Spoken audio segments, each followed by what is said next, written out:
redox reaction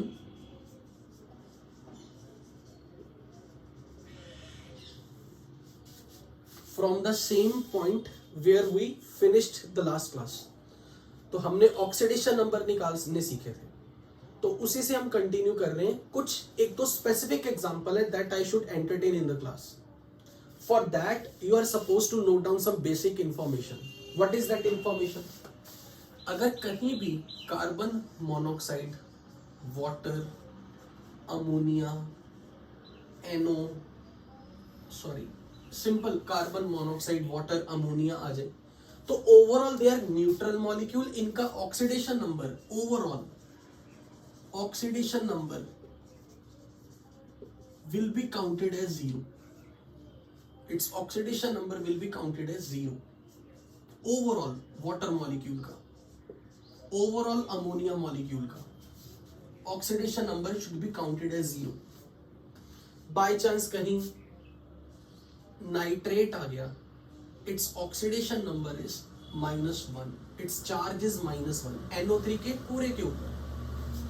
sulphate अगर आ जाए तो इस पूरे के ऊपर चार्ज जो -2 है वही इसके लिए ऑक्सीडेशन नंबर लेना एज ए होल. सल्फेट के लिए carbonate oxidation number should be taken to be -2. Phosphate तो खैर नहीं आएगा ज्यादातर केसेस में, but NO+1, CN-1.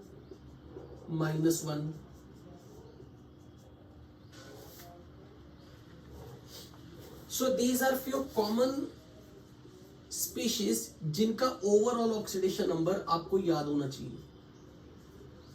Thiosulphate,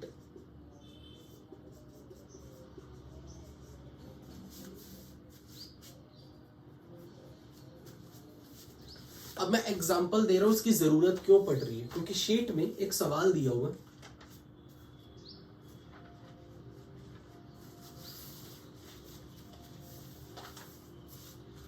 What is oxidation number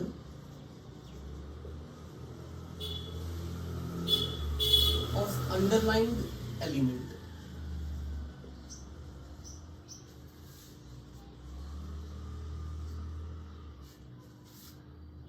That is potassium, this is cobalt, this is C2O4 twice, NH3 twice, and we are supposed to find the oxidation number of cobalt. यहां पर मैं लिख देता हूं C2O4, total charge is -2, its oxidation number is -2. This is called oxalate. अच्छा, आपको इनमें से किसी का क्या नाम मालूम है? This is carbon monoxide, this is water, this is ammonia. Do you know the name of this? इसको क्या कहते हैं? NO3 पूरे के ऊपर -1 चार्ज, इसको क्या कहते हैं? नाइट्रेट. लिखो आप साथ के साथ, nitrate, NITRATE. Do you know what it is called? Sulphate. Very good. Sulphate. Carbonate. This is carbonate.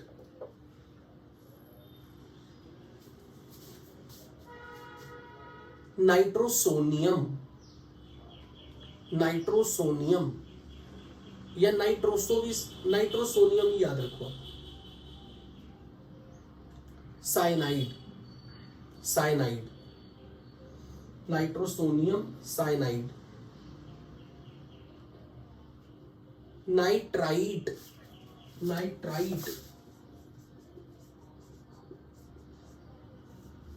This is nitrate. दोनों में डिफरेंस पता लगा? यहां पर O3 है और यहां O2 है. Thiosulphate. THIO, thiosulphate. Oxalate. Thiosulphate, oxalate. अब जैसे मान लो मुझे कोबाल्ट का ऑक्सीडेशन नंबर फाइंड करना है, तो अब हमें पता पोटेशियम का oxidation number is +1. Alkali metal के लिए फिक्स होता है, लास्ट क्लास में सीखा था, sodium, potassium, rubidium, caesium, lithium, they all have fixed oxidation number +1। Cobalt के लिए X। एक ऑक्सालेट का ऑक्सीडेशन नंबर, अब इस लिस्ट में से एक ऑक्सालेट के पर टोटल चार्ज पूरे ऑक्सालेट पे -2, तो फिर 2 ऑक्सालेट के लिए क्या होगा, -2 × 2। नाइट्रोसोनियम। अब अमोनिया न्यूट्रल है, अमोनिया का ऑक्सीडेशन नंबर 0 है, सो 0 × 2। सबके चार्ज मैंने ऐड करके रख देने 0। पोटेशियम का चार्ज, कोबाल्ट के 1 एटम का चार्ज, ऑक्सालेट के 2 एटम का चार्ज -4 हो गया, क्योंकि एक ऑक्सालेट का -2 है, तो 2 ऑक्सालेट के लिए टोटल चार्ज -4। एक अमोनिया के लिए 0 न्यूट्रल चार्ज, तो 2 अमोनिया के लिए × 2, सो टोटल चार्ज ऐड करके 0। Now find X। What will be oxidation number of cobalt? 3। और इस तरीके के जो कंपाउंड होते हैं ना, जिसको हम स्क्वायर ब्रैकेट में दिखाते हैं, इनको बोलते हैं कोऑर्डिनेशन कंपाउंड्स। कोऑर्डिनेशन कंपाउंड्स या फिर कॉम्प्लेक्स कंपाउंड्स।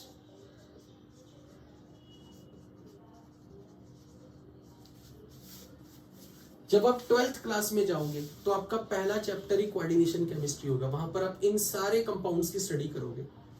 आज हो सकता है आपको पहली बार देखते वक्त थोड़ा सा डर लगे, बट ये बहुत इजी है इनको स्टडी करना। जब आप 12th में जाओगे वहां पर कोऑर्डिनेशन केमिस्ट्री में आप जरूर पढ़ोगे।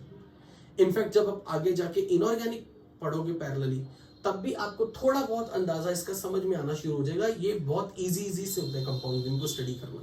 जिनका हो सकता है पहली बार कोई ऐसा फॉर्मूला देखे, सर ये कैसा क्वेश्चन है, घबराना नहीं है, बहुत इजी होते हैं। लेट्स से फॉर एग्जांपल, मैं एक और एग्जांपल दे रहा हूं आपको, करके दिखाना। Na2FeCN5NO। Find the oxidation number of iron. FeNO, water 5, SO4. Find the oxidation number of iron.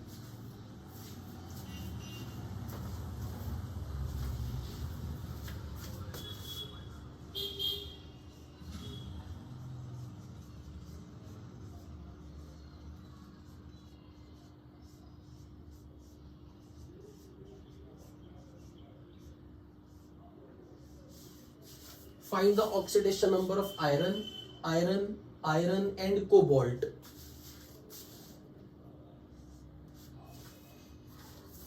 तो यहां ऑक्सीडेशन नंबर आयरन का क्या आएगा?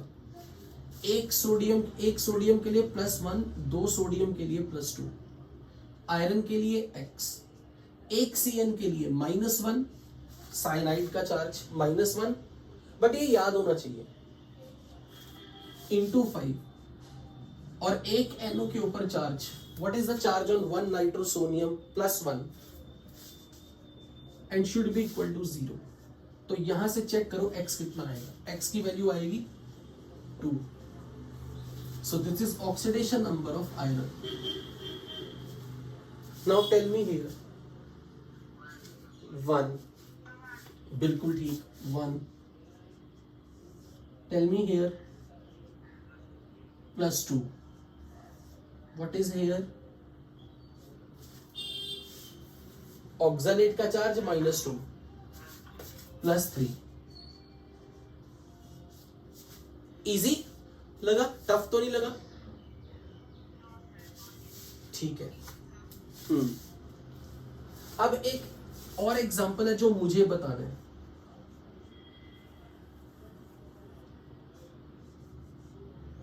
FeS2, इसमें आयरन का ऑक्सीडेशन नंबर +2 है, ये याद रखना है। FeS2 में अब सल्फर का ऑक्सीडेशन नंबर आपको निकालना है।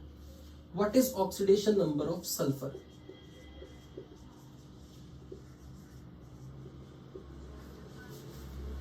-1, बिल्कुल ठीक। एक सल्फर के ऊपर चार्ज X, 2 सल्फर पे total 2x, so x is -1। But इसमें आयरन का ऑक्सीडेशन नंबर +2, ये आपको याद रखना है।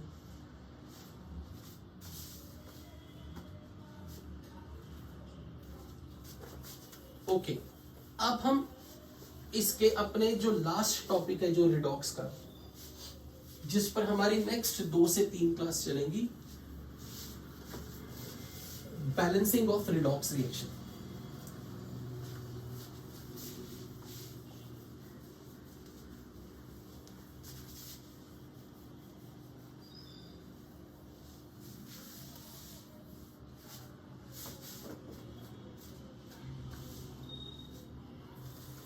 Balancing of redox reaction. पर बैलेंसिंग ऑफ रिडॉक्स रिएक्शन सीखने से पहले आपको पता होना चाहिए व्हाट इज रिडॉक्स रिएक्शन।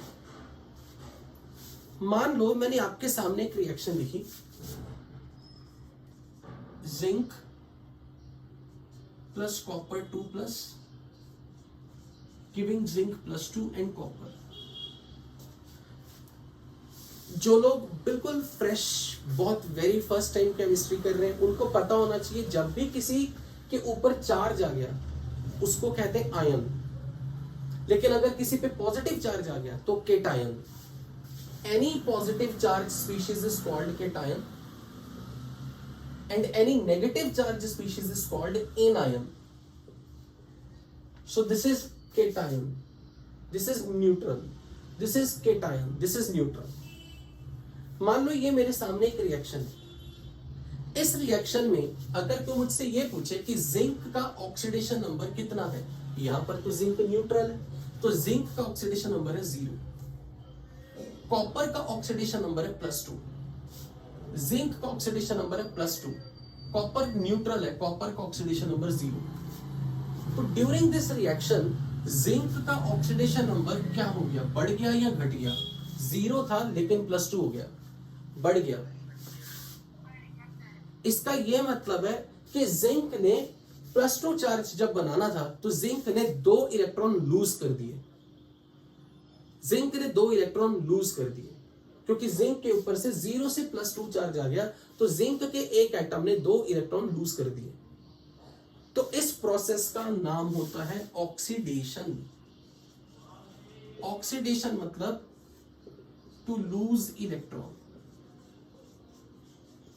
और जब भी कोई इलेक्ट्रॉन लूज करेगा तो जितना उसका चार्ज पहले था, इलेक्ट्रॉन लूज करने के बाद उसके ऊपर पॉजिटिव चार्ज बढ़ जाएगा, या यूं कह लो उसके ऊपर चार्ज की वैल्यू बढ़ जाएगी।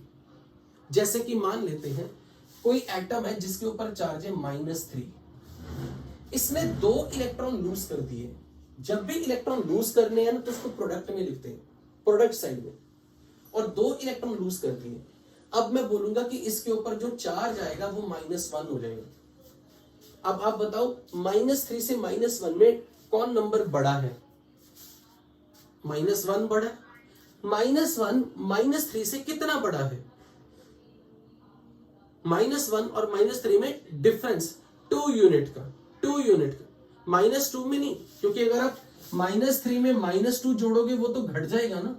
आप तो ऐसे बोलोगे ना -3 में 2 ऐड कर दो तब -1 बना। तो -3 की अगर चार्ज है उसमें 2 इलेक्ट्रॉन उसने लूज कर दिए तो उस पर प्लस चार्ज ऐड हो गया, पर क्योंकि +2 चार्ज ऐड हुआ इसलिए टोटल चार्ज -1 हो गया। लेकिन ओवरऑल -3 से -1 बनते वक्त इसका ऑक्सीडेशन नंबर बढ़ गया। और जिस प्रक्रिया में किसी का ऑक्सीडेशन नंबर बढ़ता है, यानी कि उसमें उसको इलेक्ट्रॉन लूज करने पड़ेंगे, वी कॉल इट कि उसकी ऑक्सीडेशन हो गई। सो टू लूज इलेक्ट्रॉन और to increase the oxidation number of any species, this process is called oxidation. जैसे मान लो मैंने आपके सामने ऐसी इक्वेशन लिख दी, nitrogen -3 charge, it is losing 3 electron. Can you tell me अब नाइट्रोजन पे कितना चार्ज आएगा? इसने 3 इलेक्ट्रॉन लूज कर दिए। देखो पहले चार्ज देखो कितना था, -3, ये देखो -3, 3 इलेक्ट्रॉन लूज कर दिए ना, तो इसमें +3 0, ठीक है। अच्छा, जैसे ही मान लो मैंने आपके सामने लिखा sulphur -2, it is losing 1 electron. अब सल्फर पे कितना चार्ज आएगा? -1। मैंने बोला मैंगनीज पे चार्ज है +4, इसने 3 इलेक्ट्रॉन लूज कर दिए, पर जब इलेक्ट्रॉन लूज हुए तो प्रोडक्ट में लिखने, तो मैंगनीज पे चार्ज +7, नहीं +7। आप इसको यहां से समझ लो, जिनको यहां पे गलती लग रही है, यहां पे इलेक्ट्रॉन का चार्ज है -1, तो 3 इलेक्ट्रॉन का चार्ज है -3। अब मैं इसके ऊपर कितना चार्ज रखूं ताकि -3 और ये चार्ज ऐड होके +4 बन जाए? +7। तो ये सारी प्रोसेसेस में जब जब कोई एटम इलेक्ट्रॉन लूज करता है, उसका ऑक्सीडेशन नंबर यानी कि उसका चार्ज बढ़ जाता है पहले से। यहां पे 0 हो गया, -3 से 0 बढ़ा है। कितना बढ़ा है? 3 यूनिट बढ़ा है। इसका मतलब इसके एक एटम ने 3 इलेक्ट्रॉन लूज किए। जैसे मान लो मैंने आपके सामने ऐसा लिखा, क्रोमियम +4 लूजिंग 2 इलेक्ट्रॉन। अब क्रोमियम पर क्या चार्ज आएगा? गलत हो गया, फिर से गलती होगी, 6, क्योंकि 2 × -1 इज -2, तो +6 करोगे तो टोटल चार्ज 4 आएगा, क्योंकि charge is always conserved from reactant to product. So chromium के ऊपर पॉजिटिव चार्ज बढ़ जाएगा जब वो 2 इलेक्ट्रॉन लूज कर रहा है, तो इसमें 2 इलेक्ट्रॉन लूज करने के बाद टोटल पॉजिटिव चार्ज ऐड कर दो। अच्छा, अब यहां करके दिखाओ, फास्फोरस पे +1 चार्ज है, इसने 2 इलेक्ट्रॉन लूज किए, तो फास्फोरस पे क्या चार्ज आएगा? हो गई फिर से गलती, +3, क्योंकि +3 से +1 में 2 का डिफरेंस है। या यूं कह लेते 2 × -1 इज -2, तो यहां कितना चार्ज ऐड करें ताकि ये +1 बन जाए? तो -2 में ऑब्वियसली +3। अच्छा, इसने फिर से 2 इलेक्ट्रॉन लूज किए, अब फास्फोरस पे कितना चार्ज आएगा? +5। इसमें आपको अगर गलती लगी तो आपका पूरा क्वेश्चन खराब हो जाएगा। ऑक्सीडेशन का मतलब है इलेक्ट्रॉन लूज करना, और इलेक्ट्रॉन लूज करने से हमेशा ऐसा होगा, जो ऑक्सीडेशन नंबर पहले था वही ऑक्सीडेशन नंबर अब बढ़ जाएगा। इलेक्ट्रॉन लूज करने के बाद ऑक्सीडेशन नंबर बढ़ जाएगा। तो अब जल्दी से प्रैक्टिस करो इसकी, और मुझे यहां पे लिख के दिखाओ। कॉपर +1 में 1 इलेक्ट्रॉन लूज किया, तो यहां क्या बनेगा? एल्यूमिनियम +2 ने इलेक्ट्रॉन लूज किया, तो क्या बनेगा? मैग्नीशियम ने 2 इलेक्ट्रॉन लूज किए, तो क्या बनेगा? मैंगनीज +2 ने 3 इलेक्ट्रॉन लूज किए, तो क्या बनेगा? आयरन +1 ने 2 इलेक्ट्रॉन लूज किए, तो क्या बनेगा? यहां पे सारे फिल इन द ब्लैंक करके दिखाओ।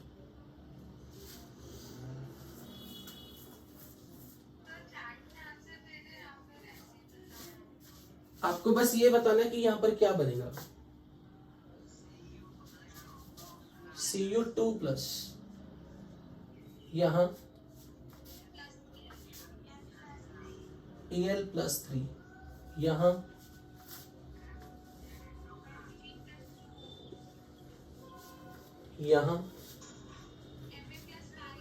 वेरी गुड, Mn+5, यहां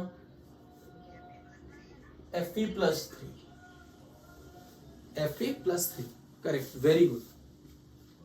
अब मैं आपसे ऐसे क्वेश्चन पूछूंगा, ये बताओ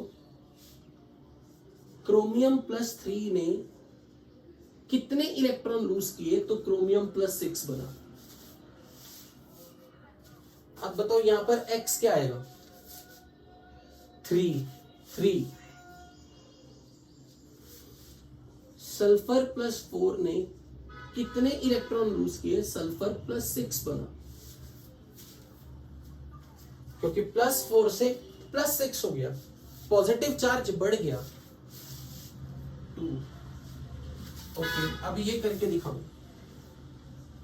O2- ने कितने इलेक्ट्रॉन लूज किए? ये न्यूट्रल O बन गया, न्यूट्रल हो गया मतलब 0 चार्ज, 2 इलेक्ट्रॉन। क्या इसमें किसी को डाउट है? जितना भी तक सीखा ये जो लिखना, this is all called oxidation, मतलब to lose electron, to increase the oxidation number of any species, that is oxidation. Is that clear?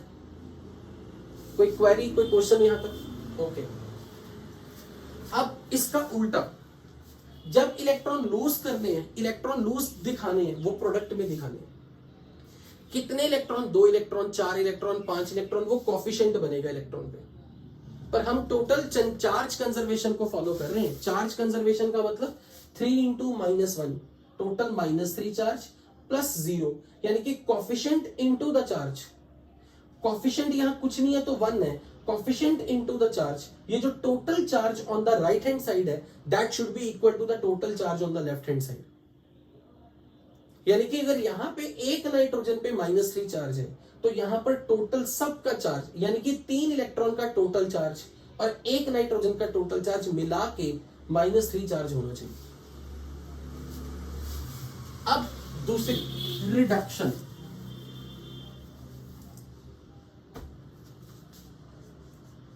Reduction, what is reduction? To gain electron, या फिर to decrease the oxidation number. Oxidation number का घटना। अब जब electron gain होंगे तो reactant में लिखे जाएंगे।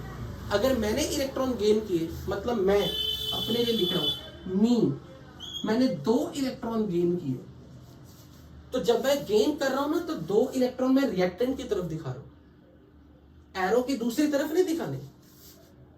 एरो के दूसरी तरफ दिखाने का मतलब क्या? एरो से आगे दिखाने का मतलब क्या है कि लूज किए। सो अगर यहां पे मान लो कैल्शियम है, इस पे +2 चार्ज है पहले से, अब इसने 2 इलेक्ट्रॉन गेन कर लिए, तो अब अगर कोई कह दे कि कैल्शियम का चार्ज बताओ, तो आप बोलोगे 2 into -1 is -2, -2 + 2 0 charge. Calcium neutral हो गया, इस पे 2 इलेक्ट्रॉन कम थे, इसने 2 इलेक्ट्रॉन गेन कर लिए, अब ये न्यूट्रल हो गया। अगर किसी ने कहा मुझे सल्फर ने 2 इलेक्ट्रॉन गेन किए, गेन का मतलब इलेक्ट्रॉन एरो से पहले लेफ्ट हैंड साइड पर रिएक्शन के लिखा जाएगा, एरो के बाद नहीं लिखना।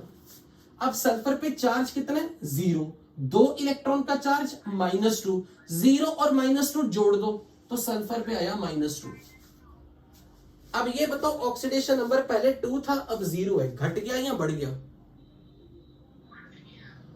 +2 से 0 हो गया, और यहां पे 0 से -2 हो गया, 0 से -2 कम हो गया। ऑक्सीडेशन नंबर हमेशा घटेगा जब कोई इलेक्ट्रॉन गेन करेगा। अब ये बताओ नाइट्रोजन पे -1 चार्ज है, इसने 2 इलेक्ट्रॉन गेन किए, तो अब नाइट्रोजन पे क्या चार्ज आएगा? -3। फास्फोरस पे 2 नेगेटिव चार्ज था, इसने 3 इलेक्ट्रॉन गेन किए, अब फास्फोरस पे क्या चार्ज आएगा? -5, -5, क्योंकि 3 into -1 -3, total charge of 3 electron is -3, और यहां पे -2 है, तो टोटल चार्ज बन गया -5। इज दैट क्लियर बच्चों? कि जब हमें किसी एटम का ऑक्सीडेशन नंबर पहले पता है और उसने certain number of electron gain कर लिए ना, तो अब वो मोर नेगेटिव हो जाएगा उसका ऑक्सीडेशन नंबर। अगर 0 है तो नेगेटिव में आ जाएगा, अगर पॉजिटिव है तो घट जाएगा पॉजिटिव, अगर नेगेटिव है तो वो मोर नेगेटिव हो जाएगा। इन शॉर्ट, जब भी कभी रिडक्शन होगी, oxidation number of an atom decreases. अब मान लो मैंने इलेक्ट्रॉन लूज किए, मैं मेटल हूं, मेटल का काम है इलेक्ट्रॉन लूज करना, लेकिन मेरे छोड़े इलेक्ट्रॉन गेन कौन करेगा? नॉन मेटल, क्योंकि नॉन मेटल भिखारी होती, इलेक्ट्रॉन लेती है।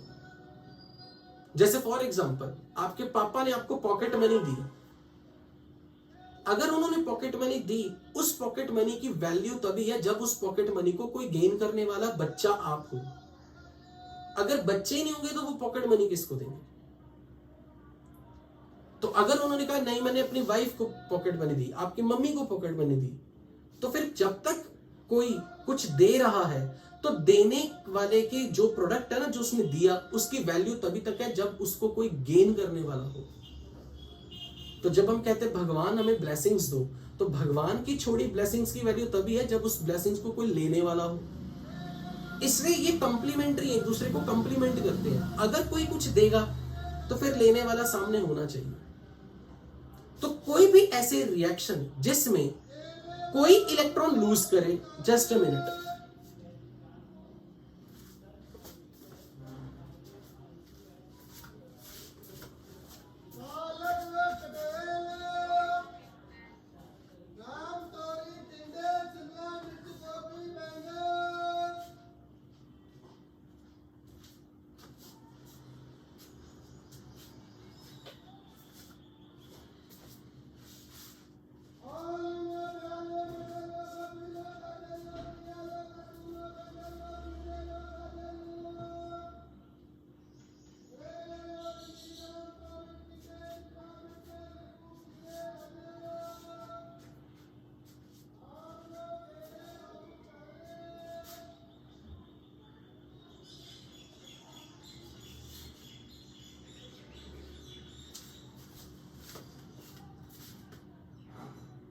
Okay, I am audible to you ना?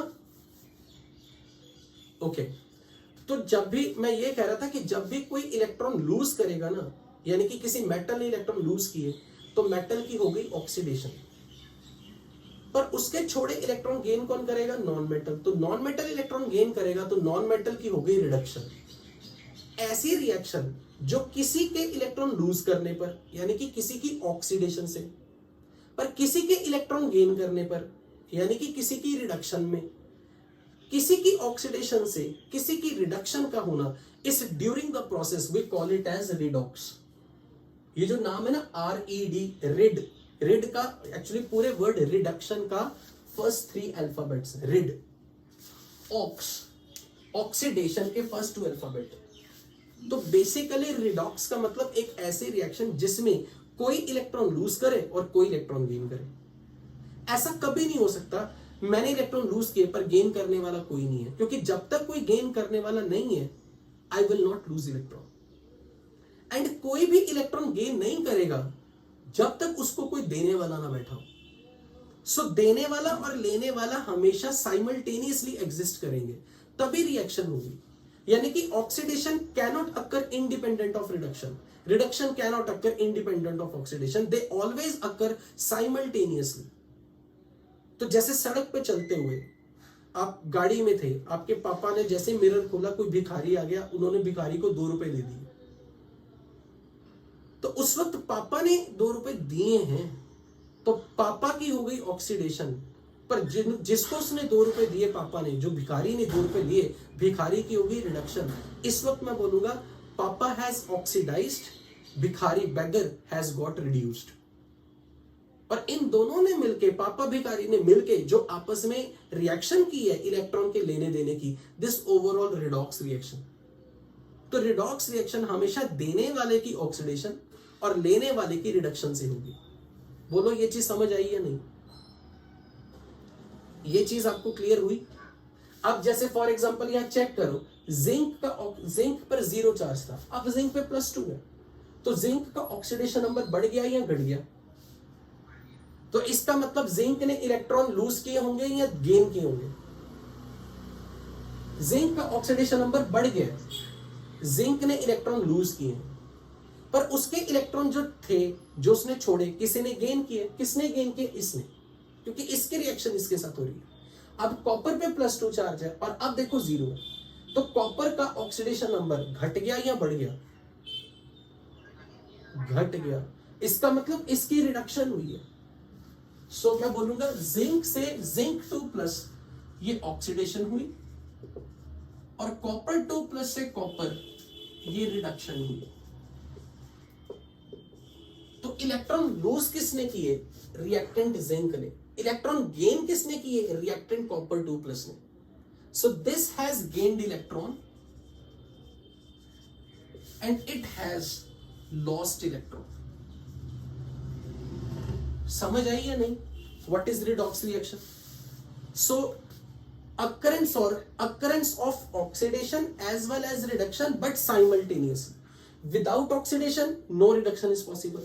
Without reduction, no oxidation is possible. They happen always simultaneously.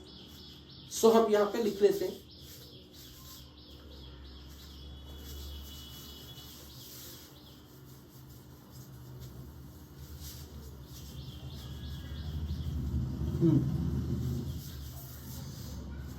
So oxidation and reduction occurs simultaneously.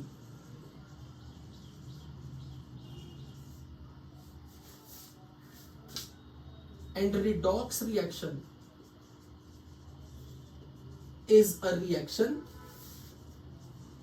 in which electrons are lost by someone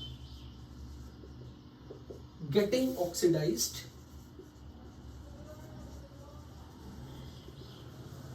and electrons are gained by someone getting reduced simultaneously. Simultaneously.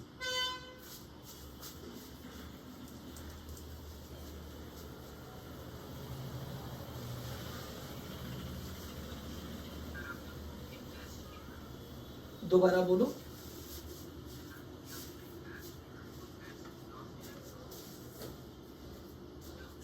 Redox reaction कहां पर कह रही हो, मुझे नहीं दिखा. Zinc has lost electron. Has lost. Okay.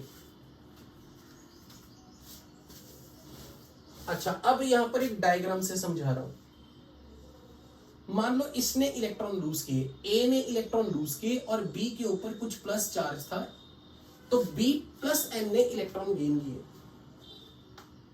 तो जब ए इलेक्ट्रॉन लूज कर रहा है और B N plus electron gain कर रहा है, तो किसकी ऑक्सीडेशन हुई?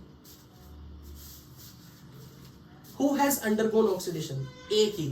तो अब मैं ए को एक नया नाम दे दूंगा, रिड्यूसिंग एजेंट. रिड्यूसिंग एजेंट का मतलब which is itself undergoing oxidation.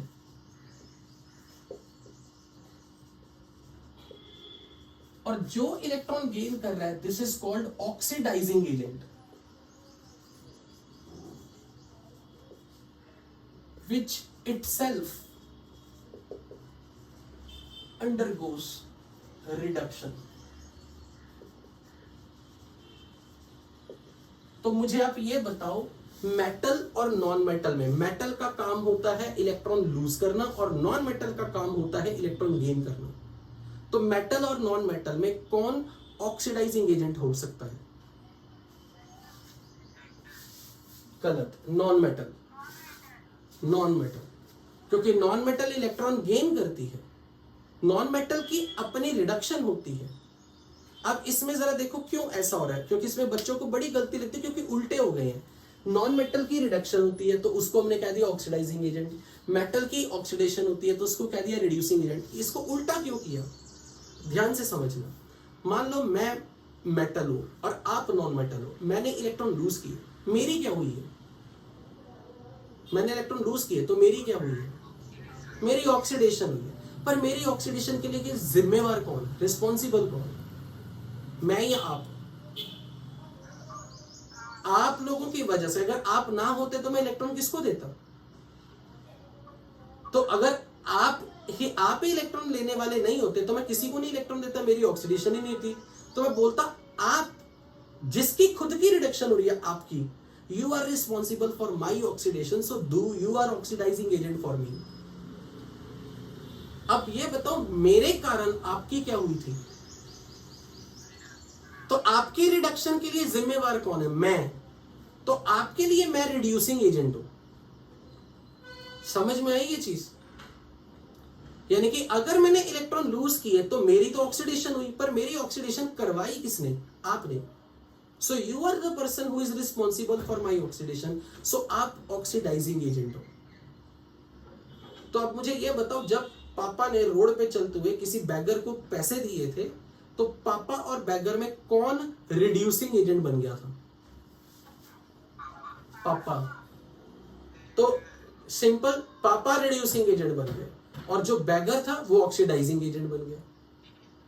सो जब भी कभी रिडॉक्स रिएक्शन होगी तो हम हमेशा ऐसे भी बोल सकते हैं इस लैंग्वेज में भी, redox reaction is the reaction which is taking place between oxidizing agent and reducing agent. So redox reaction is the reaction which is taking place between oxidizing agent and reducing agent.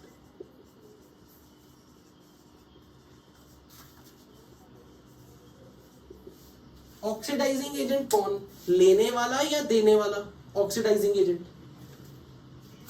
लेने वाला, और reducing agent is देने वाला। Oxidising agent लेने वाला। मैं आपके लिए यहां पे लिख रहा हूं,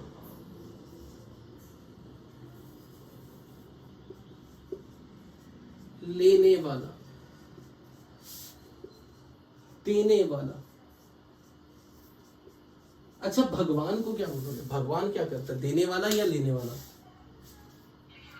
तो भगवान को क्या बोले? Reducing agent, oxidising agent. तो हम लोग भगवान की नजरों में क्या है? Oxidizing agent.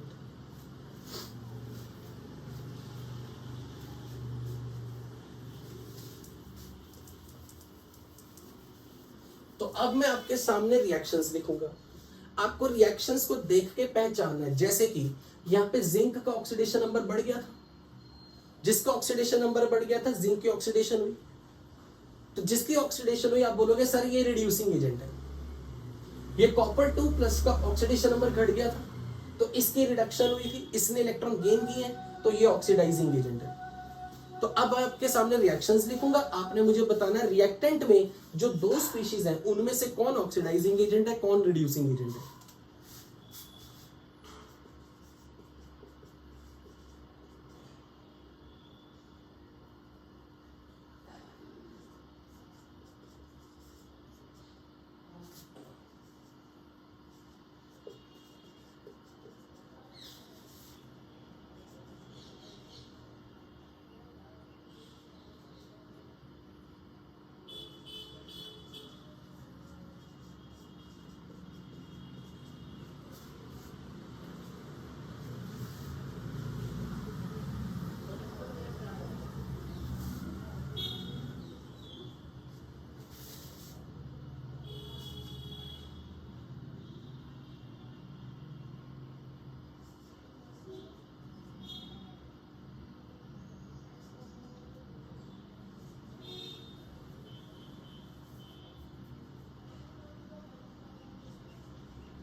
मान लो ये रिएक्शन मैंने आपके सामने लिखी।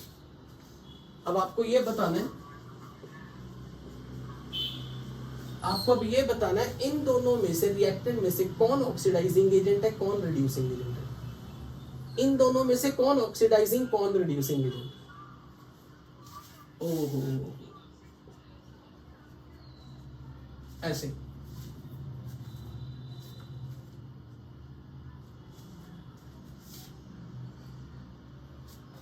तो फर्स्ट रिएक्शन में सिल्वर और 10+4 आयन में से who is oxidizing agent? Oxidising agent 10+4, क्योंकि 10+4 का ऑक्सीडेशन नंबर घट गया तो इसका मतलब इसकी रिडक्शन हुई है,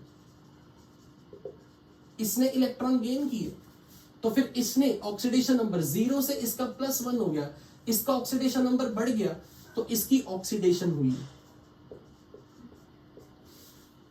तो इसका मतलब इसने इलेक्ट्रॉन लूज किए, इसने इलेक्ट्रॉन गेन किए। तो silver has undergone oxidation tin plus 4 has undergone reduction, तो सिल्वर बन गया रिड्यूसिंग एजेंट, टिन प्लस 4 बन गया ऑक्सीडाइजिंग एजेंट। फॉस्फोरस पे 0 चार्ज था लेकिन अब -3 है, इसका ऑक्सीडेशन नंबर घट गया, इसका ऑक्सीडेशन नंबर 0 से -3 घट गया, यानी कि इसने इलेक्ट्रॉन गेन किए हैं। और अगर इसने इलेक्ट्रॉन गेन किए तो इसकी हो गई रिडक्शन।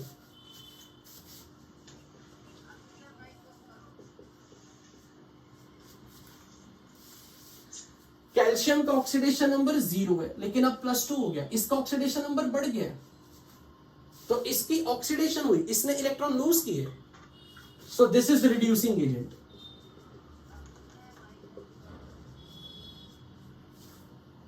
बिल्कुल सही अक्षत कह रहे हैं। जिसका भी माइक से आवाज आ रही है प्लीज कंट्रोल द वॉइस या ऑफ करो माइक को।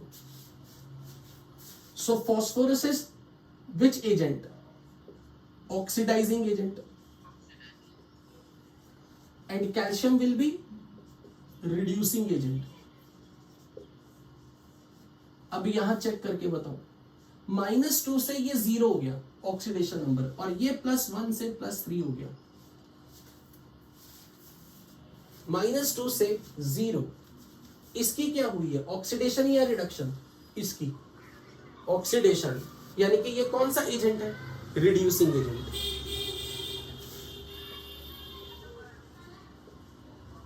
बिल्कुल सही बोला आपने। अब ठीक है ना फॉस्फोरस को देखें,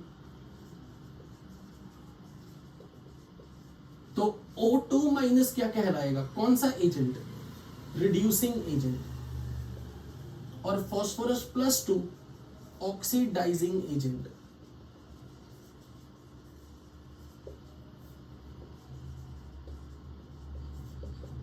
क्या आपको रिडॉक्स रिएक्शन का बेसिक कॉन्सेप्ट समझ में आ गया कि कब रिडॉक्स रिएक्शन होगी? जब एक इलेक्ट्रॉन लूज करेगा, दूसरा इलेक्ट्रॉन गेन करेगा, एक की ऑक्सीडेशन होगी, किसी दूसरे की रिडक्शन होगी।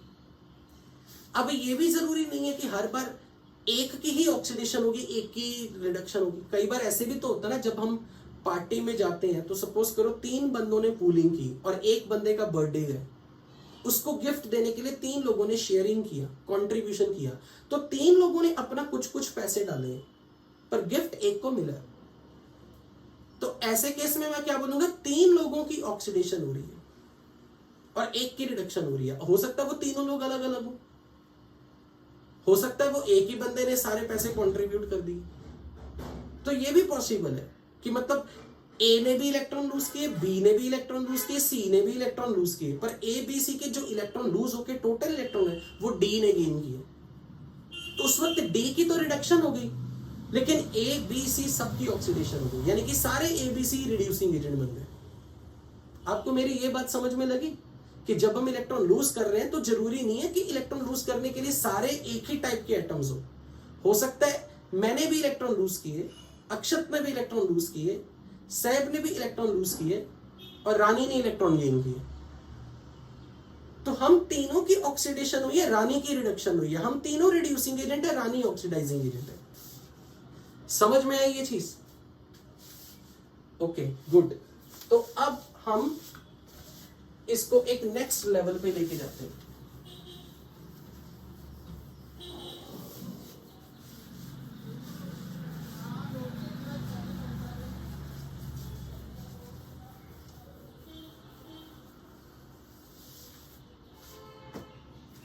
मान लो मैंने आपके सामने एक ऐसी रिएक्शन लिख दी,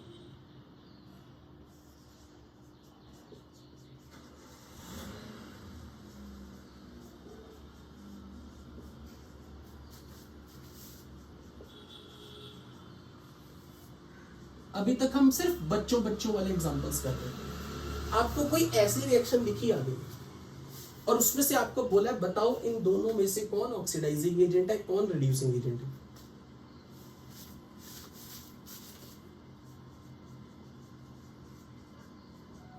एक मिनट।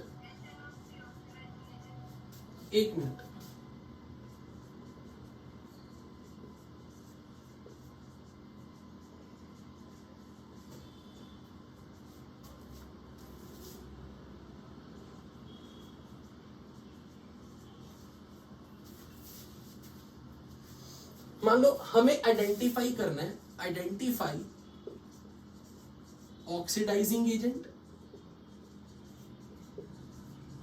And reducing agent.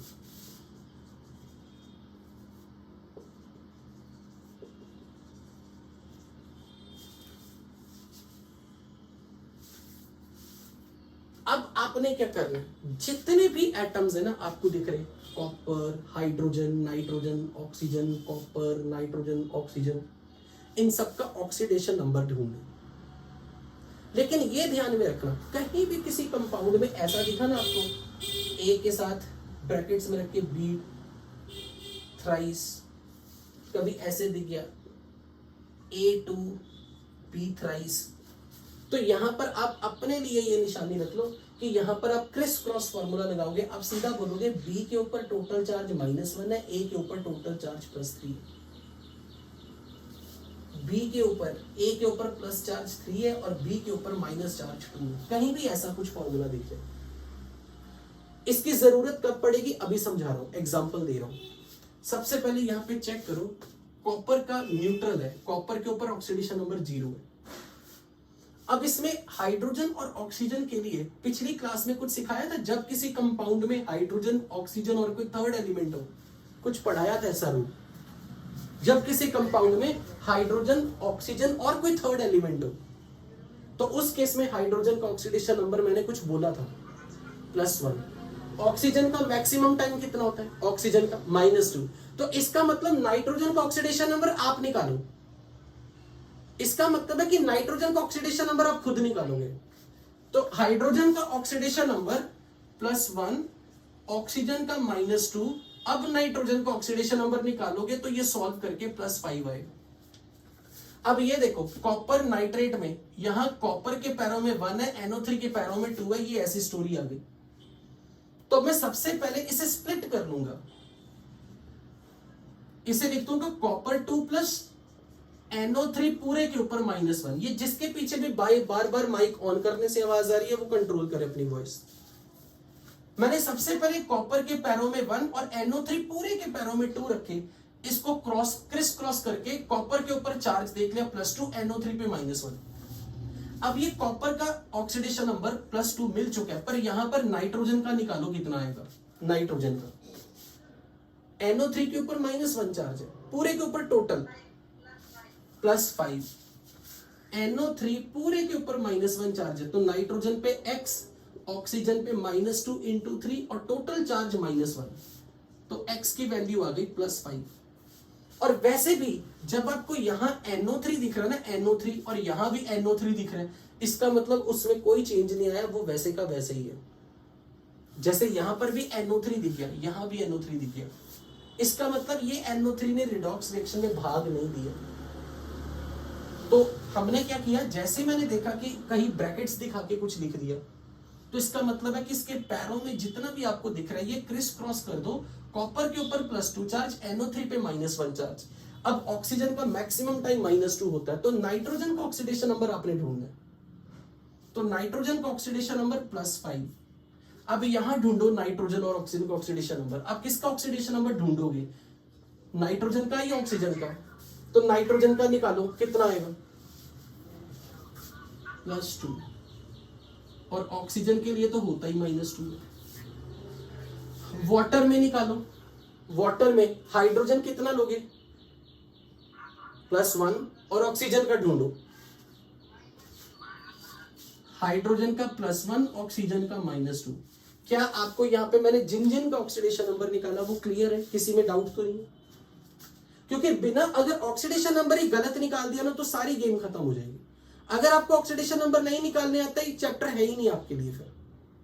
तो हमें ये कंफर्म करना है कि ऑक्सीडेशन नंबर निकालने में हमें किसी तरह की किल्लत ना आए। अब देखो यहां पे रिएक्टेंट में देखो, कॉपर के ऊपर ऑक्सीडेशन नंबर था 0, लेकिन अब देखो कॉपर के ऊपर ऑक्सीडेशन नंबर +2 हो गया, तो कॉपर का ऑक्सीडेशन नंबर बढ़ चुका है। अगर इसका ऑक्सीडेशन नंबर बढ़ गया है तो आप बोलोगे सर कॉपर की ऑक्सीडेशन हुई है तो कॉपर रिड्यूसिंग एजेंट है। अब नाइट्रोजन का ऑक्सीडेशन नंबर देखो +5, यहां भी +5, तो इसका मतलब जब HNO3 से ये बना तो कोई रिडॉक्स रिएक्शन नहीं हुई, इसका ऑक्सीडेशन नंबर बदला ही नहीं। लेकिन जब HNO3 से NO बना तो नाइट्रोजन का ऑक्सीडेशन नंबर 5 से घट के 2 हो गया। तो इसका यह मतलब है कि HNO3 की रिडक्शन हो रही है, पूरे HNO3 की रिडक्शन हो रही है। नाइट्रोजन का ऑक्सीडेशन नंबर 5 से घट के 2 हो गया। लेकिन यहां भी ऑक्सीजन -2 में है, यहां भी -2 में है, यहां भी -2 में, यहां भी -2 में। ऑक्सीजन ने कहीं रिएक्शन में हिस्सा नहीं लिया। हाइड्रोजन का ऑक्सीडेशन नंबर 1 था, यहां भी 1 है। तो हाइड्रोजन ने भी कहीं भी ऑक्सीडेशन या रिडक्शन में कोई भाग नहीं लिया। अगर किसी ने हिस्सा लिया तो कॉपर की हो गई ऑक्सीडेशन, तो ये बन गया रिड्यूसिंग एजेंट। नाइट्रोजन के ऊपर +5 चार्ज था, अब +2 आ चुके यहां पे तो +5 ही है, लेकिन नाइट्रोजन +5 से यहां +2 में आ गया, इसका ऑक्सीडेशन नंबर घट गया, तो इसकी रिडक्शन हो गई है। तो मैं बोलूंगा HNO3 इज ऑक्सीडाइजिंग एजेंट। बोलो इस एग्जांपल में किसी को कुछ पूछना हो मेरे से, इस एग्जांपल में किसी ने कुछ पूछना हो मेरे से। अब हम अगली रिएक्शन में चलते हैं।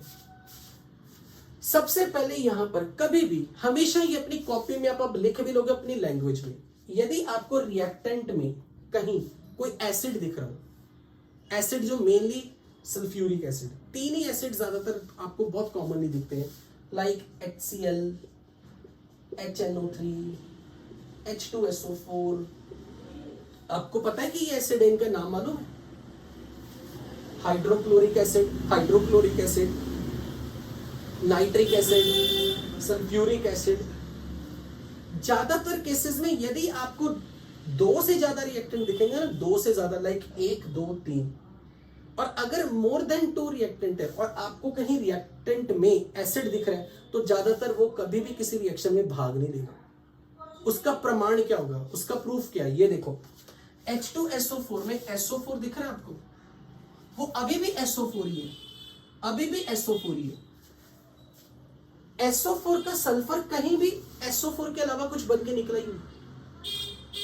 इसलिए आप ये कह सकते हो कि सर अगर हमने यहां पर सल्फर का ऑक्सीडेशन नंबर निकाला ना, वही यहां पे दिखेगा, वही यहां पे दिखेगा। चेक करके देख लेते हैं, अभी दिखा देता हूं। सबसे पहले आप यहां पे सल्फर का ऑक्सीडेशन नंबर निकालो, आपके हिसाब से कितना आता है? सल्फर का ऑक्सीडेशन नंबर आपके हिसाब से कितना आता है? +6 आएगा। हाइड्रोजन का 1 × 2, सल्फर का x, ऑक्सीजन का -2 × 4 = 0, x की वैल्यू आएगी +6।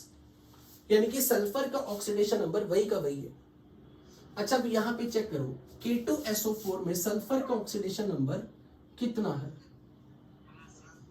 आ रहा है +6, पक्का आ रहा है, क्योंकि मैंने K ही तो लगाया ना हाइड्रोजन हटा के, तो पोटेशियम का भी तो ऑक्सीडेशन नंबर 1 ही रहता है, तो यहां भी +6 आएगा। अब मान लो मैंने आपसे पूछा सल्फर का ऑक्सीडेशन नंबर यहां कितना है, पर आप इस दुविधा में आ गए, सर मैंगनीज का कितना दे, ये तो कोई सिखाया नहीं। मैं कहूंगा कोई बात नहीं सिखाया, अब देख लो कैसे करना है। मैंगनीज का मुझे नहीं मालूम, इट्स ओके, पर क्या आपको पूरे सल्फेट का चार्ज मालूम है? पूरे सल्फेट का, जो अभी क्लास के बिगिनिंग में लिखा था, पूरे सल्फेट का चार्ज -2। अब आप सल्फर का निकालो, यहां से x, ऑक्सीजन का -2 × 4 और टोटल चार्ज -2, क्योंकि अभी इसके पूरे का charge -2 complete as a whole है। तो जहां भी कभी SO4 आ गया, SO4 का टोटल चार्ज कहीं नहीं बदलने वाला, वहां पर x सल्फर का ऑक्सीडेशन नंबर +6 ही आएगा। तो अब आप ये बोल सकते हो कि सर यहां पर भी सल्फर का ऑक्सीडेशन नंबर +6 आएगा। तो अब कोई आपसे पूछे कि क्या सल्फ्यूरिक एसिड में सल्फर ने किसी रिडॉक्स रिएक्शन में हिस्सा लिया? नहीं लिया। हाइड्रोजन का ऑक्सीडेशन नंबर तो +1 ही आपने लिया, तो यहां वाटर में चेक करो हाइड्रोजन का ऑक्सीडेशन नंबर कितना है। हाइड्रोजन का +1 × 2, ऑक्सीजन का -2 = 0। तो क्या हाइड्रोजन कहीं कोई ऑक्सीडेशन में हिस्सा, कोई ऑक्सीडेशन नंबर बदला नहीं हाइड्रोजन का। जब आप ऑक्सीजन के लिए चेक करोगे तो -2 है, यहां भी -2 है, यहां भी -2 -2 -2। तो सल्फ्यूरिक एसिड के किसी भी एलिमेंट का ऑक्सीडेशन नंबर चेंज नहीं हुआ, ये सिर्फ रिडॉक्स रिएक्शन में मीडियम का रोल प्ले कर रहा है, पर इसने वैसे कुछ नहीं किया, ना इसकी ऑक्सीडेशन हुई ना इसकी रिडक्शन हुई, ये जस्ट एक एसिडिक मीडियम प्रोवाइड कर रहा है। लेकिन अब अगर मैं आपसे पूछूं कि यहां मैंगनीज का ऑक्सीडेशन नंबर निकालो, पोटेशियम का तो फिक्स है, पोटाशियम का तो +1 है, फिक्स है। ऑक्सीजन का तो -2 है। तो मैंगनीज का ऑक्सीडेशन नंबर अगर आप निकालोगे तो +7 आएगा। आ रहा है ना सबका +7? निकाल के देखना है। पोटाशियम का +1, मैंगनीज का X, एक ऑक्सीजन पे -2 और 4 ऑक्सीजन पे -8 और टोटल चार्ज 0। तो मैंगनीज का ऑक्सीडेशन नंबर +7 आ रहा होगा। अच्छा, अब यहां चेक करो मैंगनीज में, ये पूरे सल्फेट का चार्ज मालूम है आपको? पूरे सल्फेट का चार्ज मालूम है आपको क्या? SO4 का। तो जब इस पे पूरे का -2, इस पूरे का -2 है, तो मैंगनीज का कितना होगा? +2। तो कभी भी आपके सामने कभी सल्फेट आ जाए तो आपको पूरा उसका याद होना चाहिए कि एक SO4 पे तो -2 होता है, पूरे के पूरे पे। तो फिर मैंगनीज पे X, SO4 पे -2 = 0। तो मैंगनीज का ऑक्सीडेशन नंबर +2 है। अब ये बताओ मैंगनीज का ऑक्सीडेशन नंबर +7 से +2 हो गया, घटा हुआ दिखा? तो इसका मतलब KMnO4 की क्या हुई है? KMnO4 की ऑक्सीडेशन या रिडक्शन? रिडक्शन। तो ये कौन सा एजेंट बन गया? ये कौन सा एजेंट बन गया? Oxidizing agent. Oxidising agent. अब जरा चेक करो यहां Ki में पोटाशियम का ऑक्सीडेशन नंबर है +1, आयोडीन का -1। पोटाशियम का ऑक्सीडेशन नंबर तो यहां भी +1 ही था, तभी आपने सल्फर का +6 निकाला था। वैसे भी अल्कली मेटल का ऑक्सीडेशन नंबर तो चेंज नहीं होता। अब जरा ये चेक करो आयोडीन में ऑक्सीडेशन नंबर कितना आएगा आयोडीन का? It's I2 0। तो आयोडीन का ऑक्सीडेशन नंबर -1 से 0 हो गया।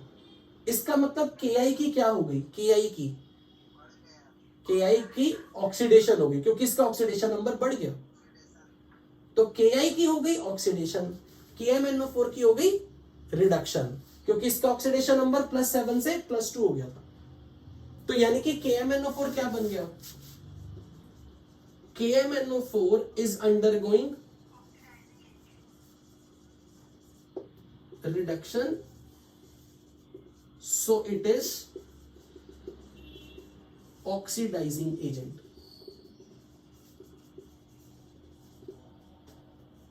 And Ki is undergoing oxidation, so it is reducing agent. अच्छा, ये बताओ इलेक्ट्रॉन लूज कौन कर रहा है? Ki या KMnO4? इलेक्ट्रॉन लूज कौन करता है? गलत, Ki। क्योंकि जिसकी ऑक्सीडेशन होती है वो इलेक्ट्रॉन लूज करता है। तो Ki इलेक्ट्रॉन लूज कर रहा है क्योंकि इसकी ऑक्सीडेशन हो रही है। इसने इलेक्ट्रॉन गेन किए क्योंकि इसकी रिडक्शन हो रही है।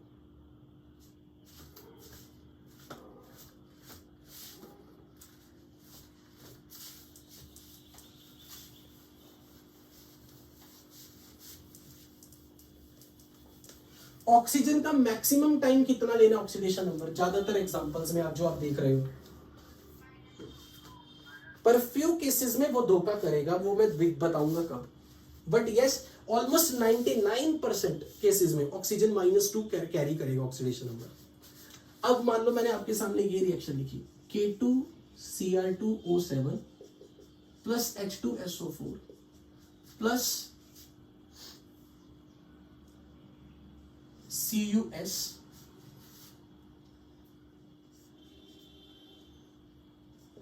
giving K2SO4, Cr2SO4 thrice plus CuSO4 plus water। अब मान लो मैंने आपसे पूछा बताओ इन तीनों में कौन ऑक्सीडाइजिंग एजेंट है, कौन रिड्यूसिंग एजेंट है। अब मैं चुप रहूंगा, आप पूरा पेन चला के सॉल्व करके बताओगे, फिर मैं एक्सप्लेन करूंगा किसकी ऑक्सीडेशन हुई, किसकी रिडक्शन हुई, who is oxidizing agent, who is reducing agent.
Very good, शाबाश।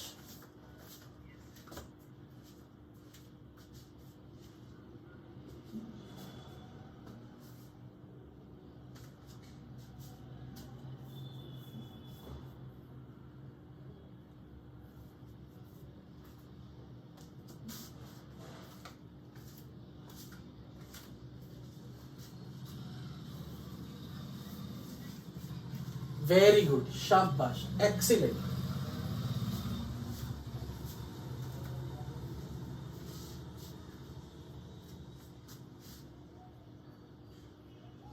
पर अभी तक सिर्फ एक बच्चे का आंसर आया, अक्षत का। बाकी लोग, वरद है क्या क्लास में? ओके ओके, तो सबसे पहले मुझे ये बताओ पोटेशियम का ऑक्सीडेशन नंबर कितना रखना है? तो इसका फिक्स है +1। ऑक्सीजन का ऑक्सीडेशन नंबर तो -2 है, तो क्रोमियम का ऑक्सीडेशन नंबर निकालो। +6 आया ना? +6 सबका। ओके, अच्छा सल्फेट पूरे का चार्ज कितना होता है? सल्फेट पूरे का। ओके, तो अब सल्फर का ऑक्सीडेशन नंबर बताओ।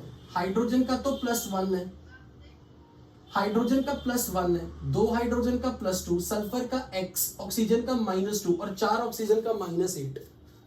तो टोटल सल्फेट में सल्फर का ऑक्सीडेशन नंबर क्या +6 आ रहा है आपका, और ऑक्सीजन का -2। अच्छा, अब यहां पर कॉपर और सल्फर का ऑक्सीडेशन नंबर कितना है मालूम है किसी का? CuS में नहीं। सल्फर जब भी किसी मेटल के साथ आएगा, किसी भी मेटल के साथ, ओनली सल्फर इज ऑलवेज -2। जब भी कभी सल्फर किसी एलिमेंट, बस 2 एलिमेंट होने चाहिए, और वो भी फॉर्मूला जैसा भी हो, किसी एलिमेंट मेटल के साथ सल्फर आ गया, सल्फर का ऑक्सीडेशन नंबर -2। लाइक जैसे मैंने लिख दिया पोटेशियम के साथ सल्फर, मैंगनीज के साथ सल्फर, जिंक के साथ सल्फर, मतलब जब भी कभी सल्फर किसी मेटल के साथ आ गया, किसी एलिमेंट के साथ आ गया, तो सल्फर इज -2।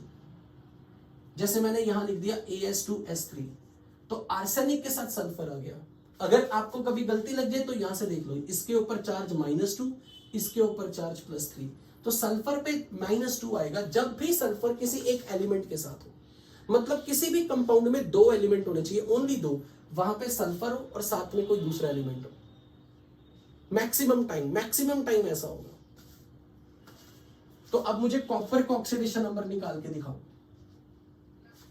+2 और सल्फर पे -2। अब यहां बताओ सल्फर पर, पोटेशियम पे, ऑक्सीजन पे ऑक्सीडेशन नंबर। सल्फर +6, पोटेशियम गलत, +1 हमेशा। मेरे को तो एक, जब मैंने बोला ही ऑक्सीडेशन नंबर, तो बाय डिफॉल्ट डेफिनेशन है एक एटम पे, पोटेशियम के एक एटम पे, ऑक्सीजन के एक एटम पे -2। अब यहां देखो Cr2SO4, तो ब्रैकेट्स वाला सिस्टम आ गया, तो इसका चार्ज और इसका चार्ज इंटरचेंज कर दो। जहां कहीं भी ब्रैकेट्स बना के उन्होंने लिख दिया कुछ, तो क्रोमियम के ऊपर आ गया +3, SO4 पूरे का चार्ज -2, तो सल्फर का ऑक्सीडेशन नंबर निकालो। सल्फर का ऑक्सीडेशन नंबर +6, क्योंकि सल्फर पे X, ऑक्सीजन पे -2, 4 ऑक्सीजन पे -8, टोटल पे -2, X इज +6, तो सल्फर का ऑक्सीडेशन नंबर +6। यहां कॉपर सल्फेट में मुझे बताओ कॉपर पर कितना ऑक्सीडेशन नंबर आएगा? वेरी गुड, क्योंकि पूरे सल्फेट पे कितना होता है? -2, तो पूरे सल्फेट पे -2, तो कॉपर पे +2, टोटल मिला के 0, तो यहां भी सल्फर पे +6 चार्ज है। क्या पहले चेक करके बताओ, किसी भी सिंगल स्टूडेंट को किसी भी एलिमेंट के ऑक्सीडेशन नंबर निकालने में कोई डाउट है तो आस्क मी, क्योंकि आप अगले टॉपिक्स पे से डर जाओगे अगर आपको ऑक्सीडेशन नंबर निकालने में प्रॉब्लम आ रही है। जल्दी से बताओ, शाबाश, कोई दिक्कत अभी तक? ओके, अब मुझे बताओ, सबसे पहले मुझे बताओ, इस मॉलिक्यूल और इस मॉलिक्यूल में किसने रिडॉक्स में हिस्सा नहीं लिया? कैसे पता? बिल्कुल सही, H2SO4। पर आपको पता कैसे लगा? आपने कैसे जवाब दे दिया H2SO4, वो भी तुरंत? सल्फर का ऑक्सीडेशन नंबर यहां भी +6 है, यहां भी +6 है, यहां भी +6 है, तो सल्फर का ऑक्सीडेशन नंबर इसमें चेंज नहीं हुआ। हाइड्रोजन का ऑक्सीडेशन नंबर +1 है, तो यहां भी, अरे मैंने साथ में वाटर नहीं लिखा, वाटर भी आएगा, हाँ ये लिखा हुआ है। तो वाटर में हाइड्रोजन का ऑक्सीडेशन नंबर 1 है, ऑक्सीजन का -2 है। तो हाइड्रोजन का ऑक्सीडेशन नंबर 1 है, यहां भी 1 है। ऑक्सीजन का ऑक्सीडेशन नंबर आपने सब में देख लिया -2 ही था। तो सल्फ्यूरिक एसिड के किसी भी 3 एलिमेंट, हाइड्रोजन, सल्फर, ऑक्सीजन में किसी का भी ऑक्सीडेशन नंबर चेंज नहीं हुआ। सो इसने रिडॉक्स में हिस्सा नहीं लिया। अब यहाँ पे चेक करो, क्या पोटेशियम का ऑक्सीडेशन नंबर बदला? क्रोमियम का बदला? क्रोमियम का, इसका मतलब इसने रिडॉक्स रिएक्शन में हिस्सा लिया है। अब ये बताओ इसका ऑक्सीडेशन नंबर घटा या बढ़ा? तो इसका मतलब He2Cr2O7 की क्या हुई है? It has undergone reduction, so it is oxidizing agent. अब चेक करो CuS में क्या कॉपर का ऑक्सीडेशन नंबर चेंज हुआ? कॉपर का। पर सल्फर का ऑक्सीडेशन नंबर देखो -2 से 6 हो गया।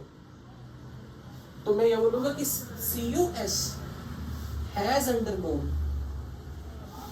बताओ, it has undergone oxidation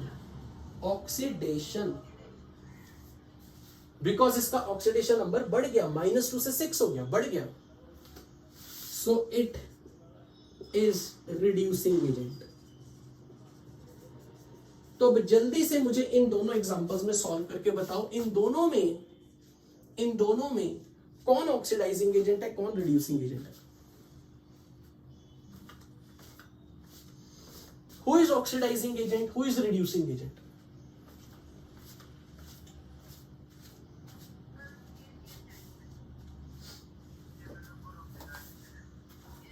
KMnO4 oxidizing agent है, वेरी गुड।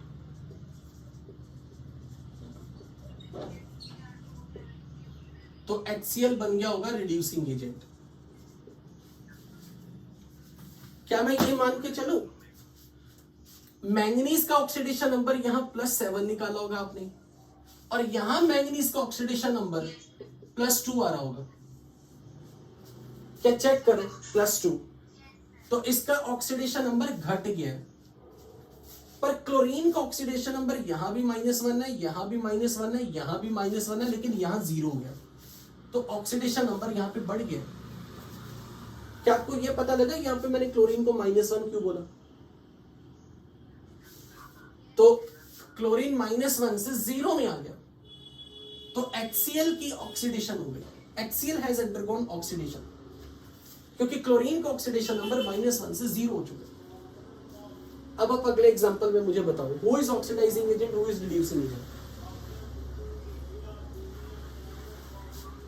क्रोमियम +6 स्टेट में होगा, और यहां क्रोमियम +3 स्टेट में, यहां क्लोरीन -1 में और यहां 0 स्टेट में है, तो इसका ऑक्सीडेशन हो गया, इसका रिडक्शन हो गया।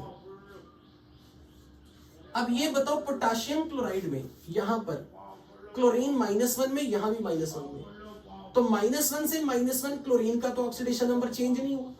पोटेशियम का ऑक्सीडेशन नंबर यहां भी +1 था, यहां भी +1 है, तो KCl ने कहीं भी रिडॉक्स रिएक्शन में हिस्सा नहीं लिया, क्योंकि यहां पर क्लोरीन -1 में, यहां भी -1 में, पोटेशियम +1 में, यहां भी +1 में है, तो KCl ने कहीं रिडॉक्स में हिस्सा नहीं लिया। तो I hope this is very clear to you कि कहां पर कैसे हम रिएक्शन में हर एलिमेंट का ऑक्सीडेशन नंबर ढूंढ के निकाल के चेक करेंगे। कोई बात नहीं, हाँ sorry, I am yes you are very right. KCl तो प्रोडक्ट है, उसके लिए तो हम बोलेंगे ही नहीं, उसने तो रिएक्शन में हिस्सा वैसे भी नहीं लिया। बिल्कुल सही अक्षर, very good.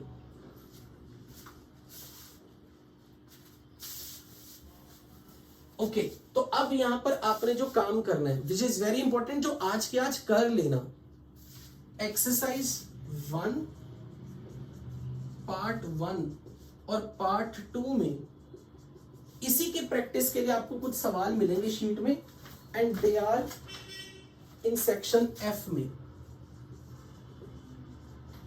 F1 F2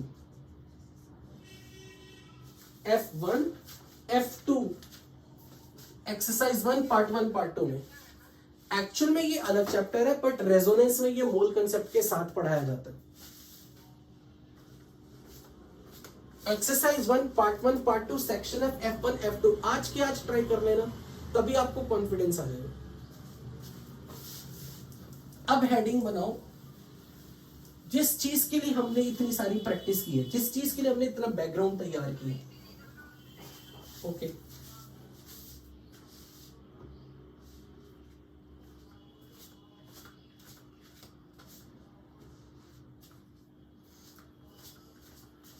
balancing of redox reaction, जिसके लिए हमने इतनी मेहनत की है ये सब करने की। ये जो मैं सिखाऊंगा ना अभी बैलेंसिंग ऑफ रिडॉक्स रिएक्शन, ये अभी घर पे प्रैक्टिस नहीं करनी इसकी, फॉर द टाइम बिंग आज के लिए। जब हम अपनी नेक्स्ट क्लास में आएंगे ना, नेक्स्ट क्लास में मोस्ट लाइकली कल ही लूंगा, कल भी और संडे भी। संडे तक हमारा खत्म हो जाएगा ये। संडे को तो सच आपका टेस्ट है ना इस बार शायद, हाँ तो संडे नहीं हम लेंगे, हाँ ठीक है, तो संडे नहीं सैटरडे ही लेंगे, फिर मंडे ट्यूसडे आगे कहीं ले लेंगे। But redox is not coming in the test, वो अपने ग्रुप में देख लिया ना सिलेबस में, एटॉमिक स्ट्रक्चर पूरा डी ब्रॉय तक आ रहा है। अच्छा हुआ हमने कर लिया, जो लोग अभी AJ1 वाले मेरे साथ बैठे हुए हैं, अच्छा हुआ हमने डी ब्रॉय वाला पार्ट हमारा आज वैसे भी कंप्लीट हो जाएगा, तो टेस्ट में आ रहा है वो, ओके। बट रिडॉक्स वाला पार्ट टेस्ट में नहीं आएगा। अब सबसे पहले ये देखो, balancing of redox reaction basically दो मेथड से होती है, दो तरीके हैं, ऑक्सीडेशन नंबर मेथड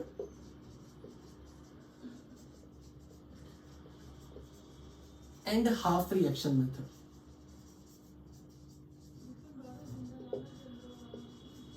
हमने जब भी करना है हाफ रिएक्शन मेथड से सॉल्व करना है, हम ये नहीं पढ़ेंगे, क्योंकि एग्जाम में हमें जब भी कभी क्वेश्चन आता है बैलेंस और रिडॉक्स रिएक्शन, वो मेंशन नहीं करते कौन से मेथड से, and this is relatively easier method, हमने यही सीखना बस।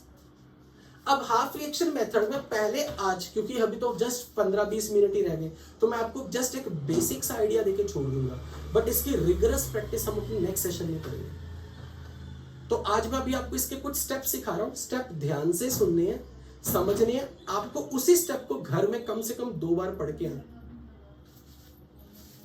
मान लो आपको क्वेश्चन आ गया, balance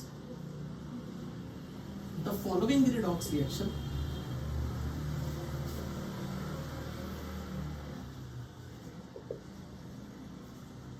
bye ion electron method.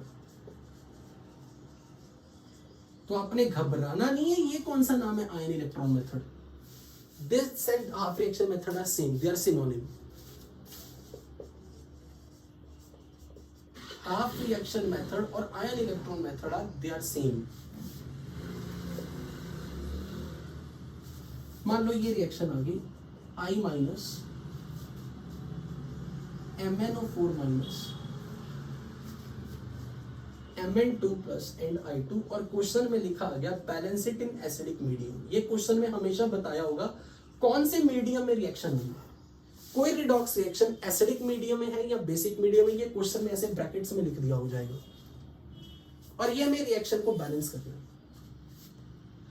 सबसे पहला जो स्टेप है, अब मैं स्टेप बाय स्टेप लिखवाऊंगा। ये किसी के माइक ऑन हुआ है, अपना माइक ऑफ करो जिसका भी है। तो सबसे पहले जब आपने इस रिएक्शन को आपके सामने आ गए, तो आपने इस रिएक्शन में ना 2 टुकड़े कर देने। बिल्कुल जो भी आपने किया था ना, पहचानना है कौन ऑक्सीडाइजिंग एजेंट कौन रिड्यूसिंग एजेंट। सबसे पहला स्टेप है आइडेंटिफाई किसकी ऑक्सीडेशन हो रही किसकी रिडक्शन हो रही, इन दोनों में से। बिल्कुल जिस तरीके से आपने यहां किया, पहला ये काम करके दिखाओ। Identify who is oxidizing agent and who is the reducing agent।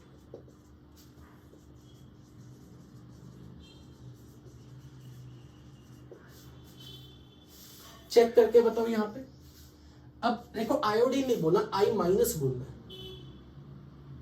Reactant में कौन ऑक्सीडाइजिंग एजेंट है कौन रिड्यूसिंग एजेंट है। यहां आयोडीन का ऑक्सीडेशन नंबर चेक करो कितने, -1, और यहां आयोडीन का ऑक्सीडेशन नंबर है 0। तो बता सकते हो I माइनस की क्या हो रही है, I minus is reducing agent, यानी कि I minus is undergoing oxidation या रिडक्शन। तो इसको अलग कर दिया। I माइनस से I2 तक क्या हो गई, ऑक्सीडेशन। तो इसको अलग कर देना, यानी कि split the given reaction into 2 half reactions. शायद आपको आइडिया लगा होगा कि इस मेथड का नाम हाफ रिएक्शन मेथड क्यों है, क्योंकि हमने ऑक्सीडेशन और रिडक्शन 2 टुकड़े अलग कर देने। मैंगनीज का ऑक्सीडेशन नंबर चेक करो, यहां +7 है।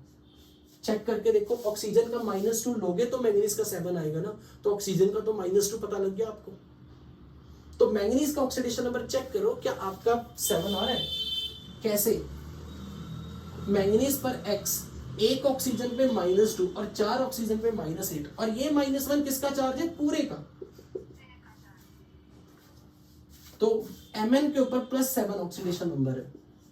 अब ये चेक करो, ये किसमें कन्वर्ट हो रहा है? Mn2+ में। तो इसकी क्या हो गई? रिडक्शन। तो हमने सबसे पहले क्या किया, कौन ऑक्सीडाइजिंग एजेंट है, कौन रिड्यूसिंग एजेंट है, ये पहचाना कि ये ऑक्सीडाइजिंग एजेंट है, ये रिड्यूसिंग एजेंट है। अब हमने उसकी जो दो रिएक्शंस थी वो अलग लिख ली कि इससे क्या बन के आया और इससे क्या बन के आया, हमने उनको सेपरेट लिख लिया। सो हमने ये रिएक्शन लिख दी, reduction oxidation half, oxidation process, and this is the reduction process. इस स्टेप में किसी को कोई doubt?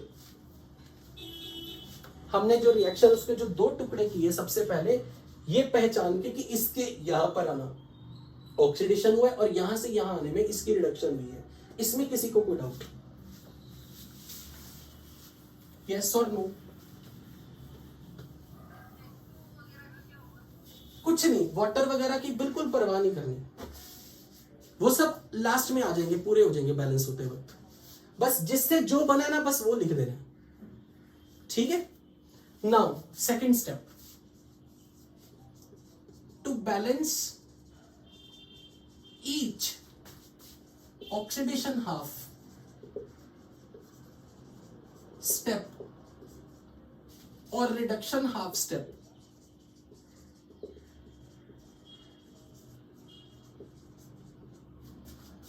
balance all the atom by hit and trial method except oxygen and hydrogen।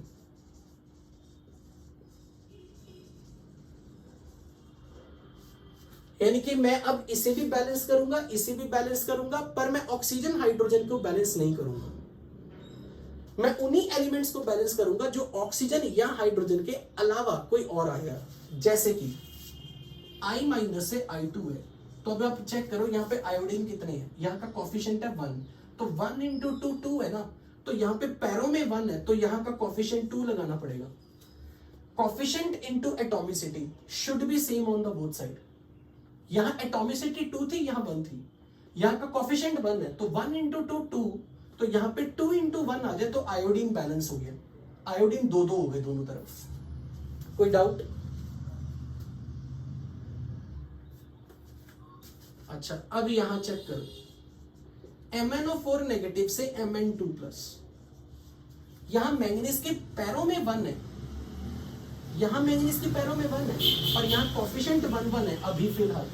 तो 1 into 1 coefficient into atomicity, manganese का 1 atom है, coefficient into atomicity manganese का 1 atom है। चार्ज नहीं देख रहा मैं, coefficient into atomicity, coefficient into atomicity for manganese, ये पहले से सेम है, यानी कि यहां मैंगनीज ऑलरेडी बैलेंस था, रेडीमेड था। ऑक्सीजन को नहीं छेड़ना, उसकी चिंता नहीं करनी। ऑक्सीजन हाइड्रोजन आ जाए तो छोड़ दो, उसको नहीं देखना, पर जो भी element other than oxygen hydrogen है उनको बैलेंस कर दो by placing some coefficients. Atomicity नहीं कभी चेंज करनी, कोफिशिएंट्स बदल सकते। बोलो इसमें कोई डाउट? डाउट कि आयोडीन के पैरों में एटॉमिसिटी 2 थी, यहां आयोडीन के पैरों में 1 है, तो ये चेंज नहीं होगा। तो अगर मैं यहाँ का कोफिशिएंट 1 रख दूं और यहाँ का 2 रख दूं तो coefficient into atomicity will be same on both side, तो एटम बैलेंस हो गया। Any query, any doubt? Okay, now third step, to balance oxygen, add suitable number of water molecule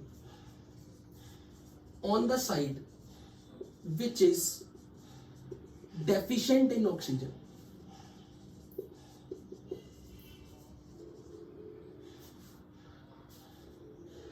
क्या यहां ऑक्सीजन आया? क्या इस रिएक्शन में ऑक्सीजन है? तो इसको वैसे का वैसा लिख दो। यहां ऑक्सीजन नहीं आया, इसको वैसे का वैसा लिख दो। क्या यहां ऑक्सीजन आया? आया। तो यहां पर अब हम इस स्टेप को यूज करेंगे, जो ये वाला स्टेप मैंने लिखवाया। अब पहले मुझे ये बताओ, लेफ्ट साइड पे कितने ऑक्सीजन है? यहां का कोफिशिएंट 1 है, अब इसको छेड़ना नहीं। यहां ऑक्सीजन है 4, इस साइड कितने ऑक्सीजन है? 0। इधर कम है ना ऑक्सीजन, इधर 4, इधर कम है, तो इधर 4 ऑक्सीजन लाने के लिए 4 वाटर लिख दो, 4H2, add 4 water on the side, ताकि ऑक्सीजन 4 × 1 4 और यहां भी 4 × 1 4 हो जाए। मैंने यहां क्यों नहीं किया ये स्टेप? क्योंकि वहां ऑक्सीजन है ही नहीं।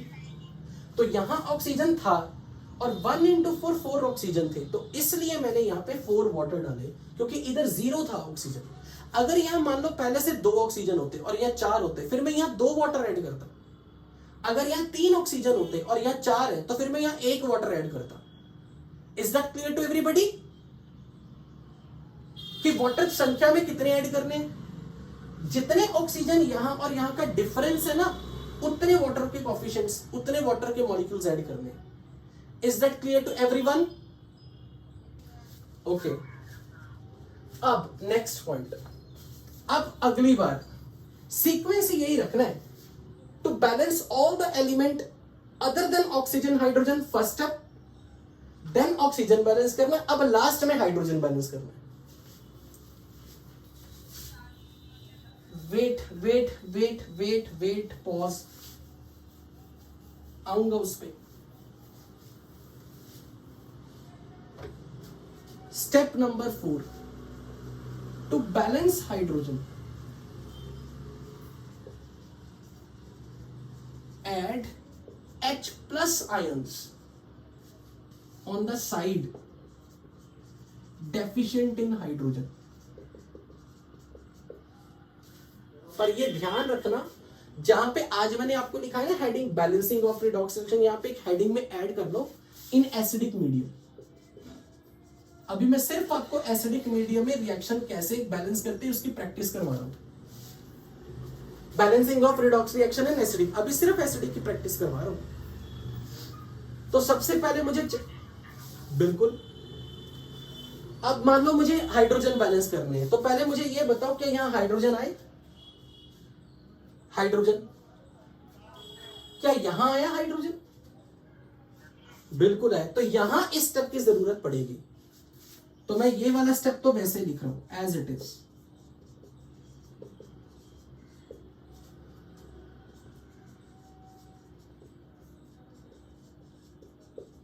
अब मुझे ये बताओ, प्रोडक्ट साइड में कितने हाइड्रोजन दिख रहे हैं आपको? प्रोडक्ट साइड में 8, 4 to the 8, और रिएक्टेड में कोई हाइड्रोजन दिख रहे हैं? इधर 8 हाइड्रोजन दिख रहे हैं और इधर 0 हाइड्रोजन है। किधर कम है हाइड्रोजन? रिएक्टेंट की तरफ। और कितने हाइड्रोजन कम है? कितने कम है? यहां 8 है और यहां 0 है, तो यहां पर मैं लिखूंगा 8H+ ऐड कर दो। तो अब मुझे ये चेक करो, क्या इस पूरे रिएक्शन में क्या आपका मैंगनीज बैलेंस हो चुके? ऑक्सीजन बैलेंस हो गए? हाइड्रोजन बैलेंस हो गए? सारे एटम बैलेंस हो गए? यहां भी सारे एटम बैलेंस हो गए? तो अब सबसे क्रूशियल पॉइंट है, ध्यान से समझना। जब सारे एटम्स बैलेंस हो गए, now the last turn is to balance the charge. अब चार्ज बैलेंस करना सीखना है। After balancing all the atoms, now it's time to balance the charge.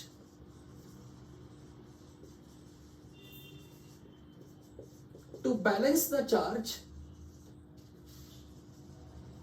add suitable number of electrons on the side having higher charge or more charge.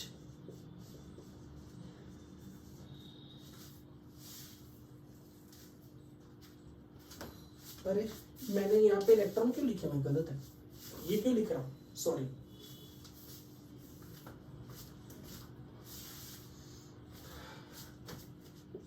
अब मुझे यहां पे check करके बताओ, देखो इधर कोफिशिएंट इनटू चार्ज मल्टीप्लाई करके देखो, 2 into -1 -2 charge. This is neutral molecule, ये ना केटायन है या ना एनायन है, ना ये पॉजिटिव आयन है ना ये नेगेटिव आयन है, इट्स ए न्यूट्रल, तो इसका चार्ज है 0। तो चार्ज कैसे काउंट किया, coefficient into charge of cation और एनायन, पर केटायन एनायन याद रहना चाहिए। केटायन मींस पॉजिटिव आयन जिसके ऊपर पॉजिटिव चार्ज हो, एनायन मींस जिसके ऊपर नेगेटिव चार्ज हो। इसके ऊपर कोई चार्ज नहीं लिखा तो ये न्यूट्रल है, न्यूट्रल का कोई चार्ज नहीं, 0। आयोडीन के ऊपर चार्ज यहां पे कितना है, 2 इंटू -1 टोटल -2। अब मुझे बताओ किस तरफ चार्ज ज्यादा है, -2 बड़ा होता है या 0 बड़ा होता है? तो प्रोडक्ट की तरफ चार्ज ज्यादा है, कितना ज्यादा रिएक्टेंट से, हाउ मच क्वांटिटी, 2 यूनिट, तो यहां लिखना है 2 इलेक्ट्रॉन। अब आप यहां लिखोगे 2 इलेक्ट्रॉन, यानी कि इलेक्ट्रॉन उस तरफ ऐड करने जिधर चार्ज ज्यादा मात्रा में है, और जितनी क्वांटिटी में ज्यादा है, यानी कि डिफरेंस जितने का है, 0 और -2 में 2 का डिफरेंस है, तो 2 इलेक्ट्रॉन। समझ में आई ये चीज? ओके, अब अगले में चेक करते हैं।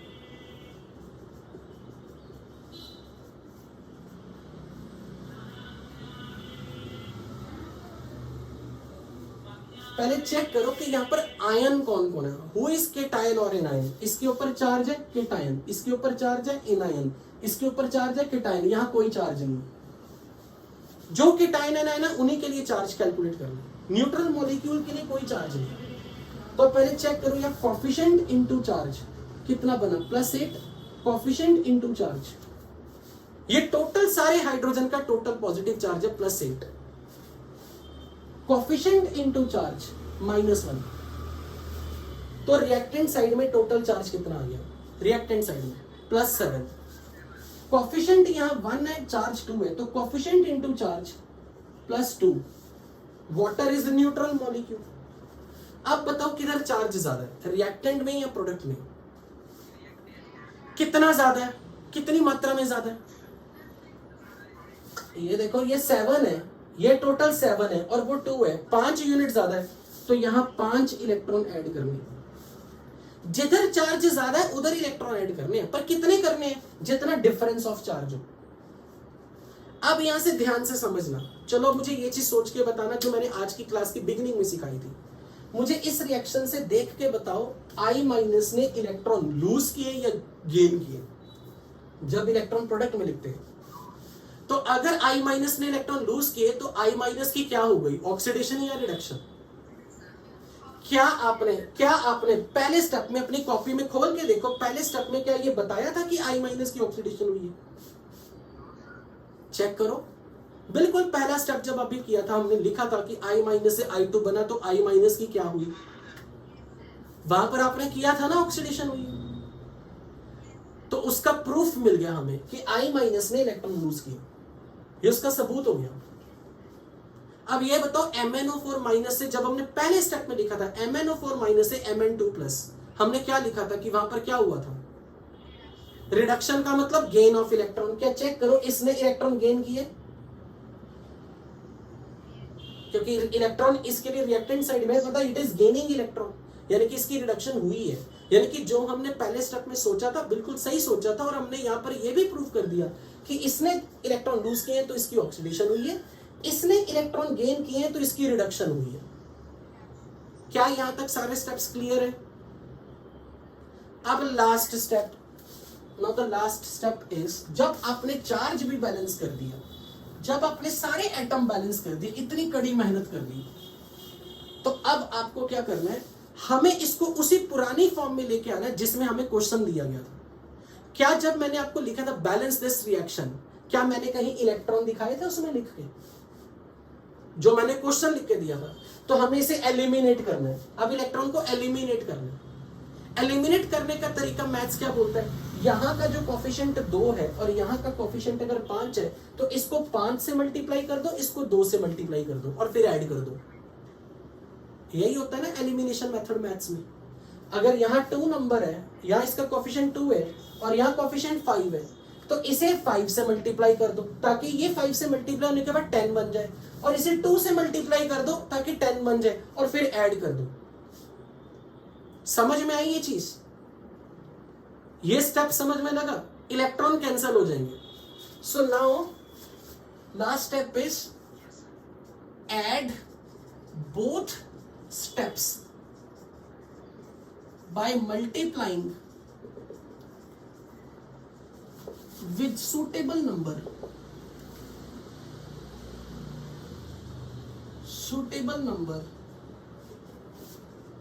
to equate total electrons lost or gained in the both half reactions। मैंने यहाँ पे हाफ रिएक्शन क्यों वर्ड बोला, बता सकते हो? ये कौन सा हाफ रिएक्शन है, ऑक्सीडेशन हाफ या रिडक्शन हाफ? ऑक्सीडेशन हाफ, और ये रिडक्शन हाफ। तो अब मैं इसे, इस इक्वेशन को किससे मल्टीप्लाई करने लगा हूं? 5 से, और इसे 2 से। यानी कि इलेक्ट्रॉन का कोफिशिएंट 2 है तो यहाँ 2 से मल्टीप्लाई करना है, यहाँ इलेक्ट्रॉन का कोफिशिएंट 5 है तो इसे 5 से मल्टीप्लाई करना। तो अब ये क्या बन जाएगा, 10i माइनस 2 इंटू 5 10, इसका कोफिशिएंट 1 था तो 5 into 1 5i2 plus 2 into 5 10 electron. बताओ ये लिखना आया? मैं जब 5 से मल्टीप्लाई कर रहा हूं, अब इस इक्वेशन को 2 से मल्टीप्लाई करना है, बताओ क्या क्या आएगा? यहां पर 2 से मल्टीप्लाई करने से 10 electron, 2 5 the 10, 2 8 the 16h plus 2 1 the 2 MnO4 minus 2 Mn2 plus कितना लिखूं, 8 वाटर। बताओ इस स्टेप में डाउट? जब मैंने इसे पूरी इक्वेशन को 2 से मल्टीप्लाई किया, चेक करो इन दोनों स्टेप में डाउट। नाउ ऐड, जब आपने ऐड करना है ना, तो रिएक्टेंट में रिएक्टेंट ऐड करने हैं, प्रोडक्ट में प्रोडक्ट ऐड करने। रिएक्टेंट में रिएक्टेंट, प्रोडक्ट में प्रोडक्ट। तो यहां चेक करो 10 इलेक्ट्रॉन और ये कैंसिल हो जाएंगे दोनों तरफ। अब जो बचे हुए हैं उनको ऐड कर दो। अब ऐड कर दो, यहां पर क्या बनेगा, 10i minus plus 16h plus 2 MnO4 minus.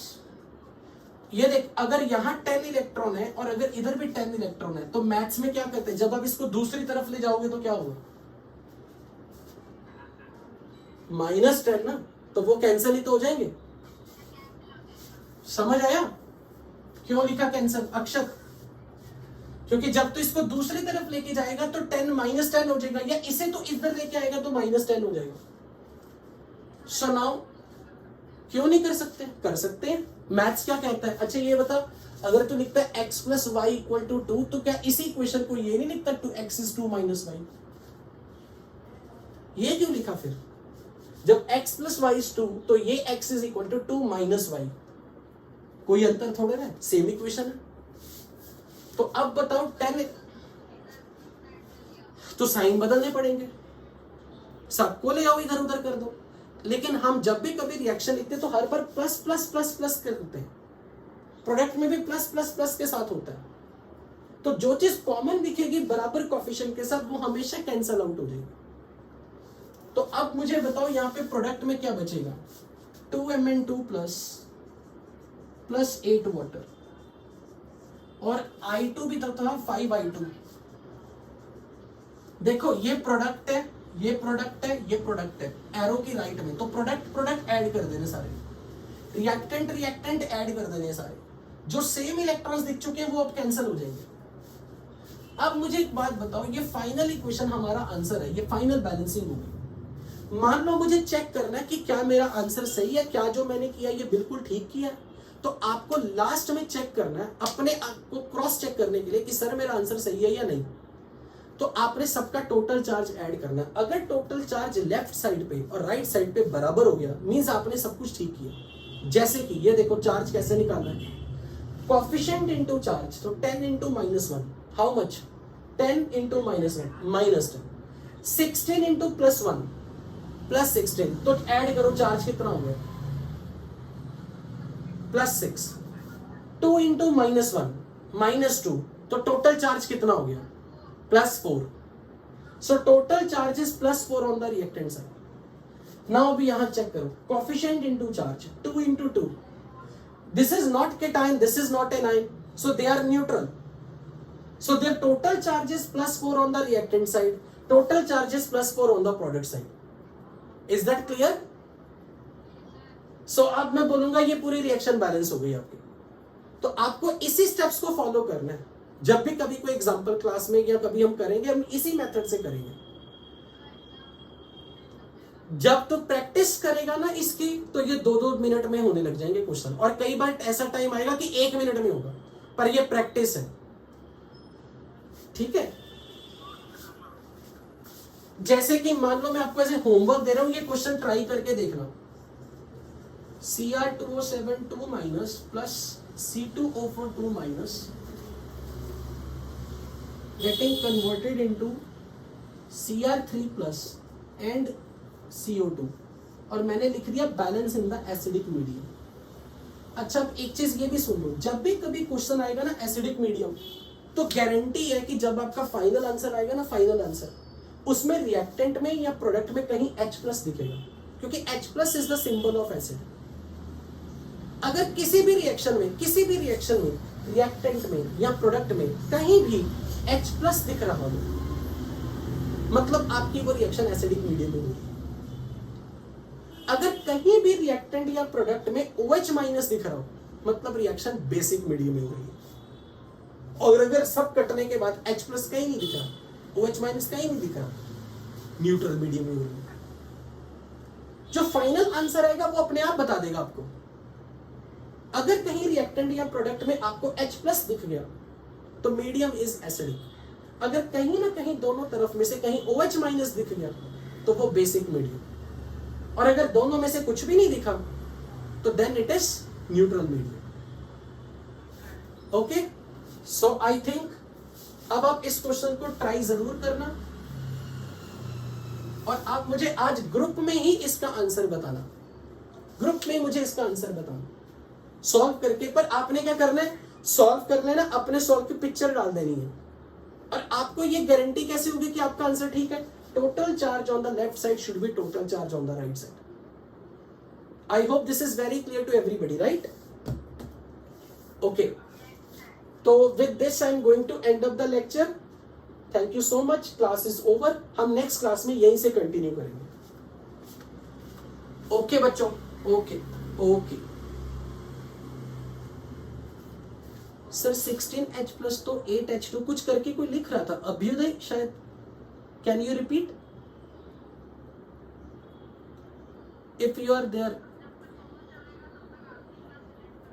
हाँ, 16H+ को 8H2 नहीं लिख सकते क्या? नहीं, बिल्कुल नहीं, क्योंकि 16H+ is a ion and 8H2 is like hydrogen molecule. आप उसे वाटर की फॉर्म में रखोगे कि 8 to the 16 वाटर। ये water is a normal molecule, it's a covalent molecule, it's not ion. तो आप ऐसा नहीं लिख सकते H+ को लाइक 8H2, नहीं, ये नहीं करना। Is that clear Abhyudaya? Okay, so finally I am going to end up the meeting. Thank you so much.